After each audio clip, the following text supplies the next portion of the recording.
د زابل د معلوماتو او احصایې ریاست وایي د دې ولایت په کچه په مرکز او شاجوی ولسوالۍ کې دوی د الکترونیکي پیژندپاڼو د ورکړې 2 مرکزونه لري چې په نورماله توګه خلکو ته خدمات وړاندې کوي.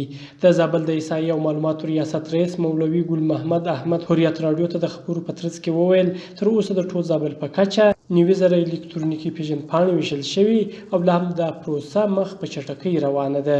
د په خبره د تیر یو نیم کال لا په دې خوا د زابل معلوماتو او احصایې ریاست د الکترونیکي او کاغذي تذکرو د ویش له درکه 14.5 میلیونه افغانۍ عواید ټول کړي دي. د اسلامي امارت له راتګ سره تر اوسه پورې تقریبا په تیر کال کې موږ 15 لکه روپۍ شاوخوا جمع کړې وې د مصرفیت او له دغه کال کې مو تر اوسه پورې له دغه 15 میاشتې تېرېږي د 15 میلیونه څخه زیاتې روپۍ جمع کړي دي. عمومي ډول چې کله دلته د مرکز تاسیس شوی د هغه وخت څخه تر اوسه پورې تقریبا د 90,000 په شاوخوا کې تذکرې به ویشل شوي خدمات. تاسې خبر یاست زموږ په ولایت کې څه وخت مخته دوهم مرکز هم فعال شو چې په شاجوی ولسوالۍ کې ده، نو هلته هم خدمات روان دي او دلته هم خلک مراجعین روزمره راځي او د خلکو کارونه انشاءالله سرته رسیږي. پر همدې مهال د الکترونیکي پیژندپاڼو د مرکز کارکوونکو وویل خوشحاله دي چې ورته د کار زمینه برابره ده او د خپلو خلکو خدمت کوي. دوی له خلکو وغوښتل چې د الکترونیکي پیژندپاڼو د اخیستو لپاره دې بیړه وکړي ترڅو خپل ځان او د کورنۍ غړو ته الکترونیکي تذکرې جوړې کړي. هلته خدمت په نورماله توګه روان دی.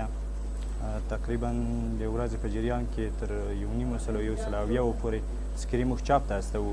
همداسې نورې فورمې پروسس کېږي. تقریبا د 2,500 تر 300 پورې کسانو ته موږ دلته خدمات وړاندې کوو په روزمره شکل. د ورځې 2,500 کنټرول کېږي.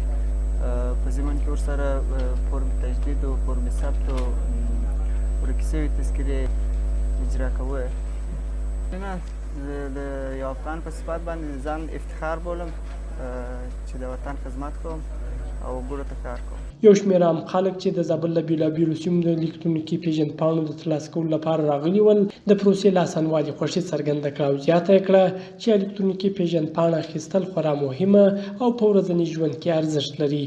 هغوی له عامو خلکو څخه وغوښتل چې تر څو له دې ښه موقع څخه استفاده وکړي ځان او کورنۍ ته الکترونیکي پیژندپاڼې جوړې کړي ترڅو په رسمي چارو کې ورته اسانتیاوې رامنځته شي. یعنې دونه خو مهمه ده چې زموږ د وطن خپل اسناد ده او باید موږ یې له ځان سره وګرځو که هر وخت که په 10,000 یم خامخا به موږ جوړوو. ښه راځي مثال سیم کارت راباسي خامخا به کمپیوټر تذکره جوړوي. له بانک سره روپۍ راباسي خامخا به کمپیوټر تذکره وکړي. ډېر مهمه ده. دا کمپیوټري اساس ته بایومټریک الکترونیک پوخ اساس ده. هر کار چې وغواړي هغه کېږي. پاسپورټ پرې جوړېږي. د سړي د ټول آینده باندې د خپل ریکارډ جوړېدن ده. انتیا د بیخي ښایسته ده. خپل شناخته مدیران دي ډېر ښه سلوک کوي له خلکو سره ډېر ښه برخورد ورسره کوي. نو تذکرې خو نو موږ د دغه دپاره کوو چې دا غټ اهمیت لري.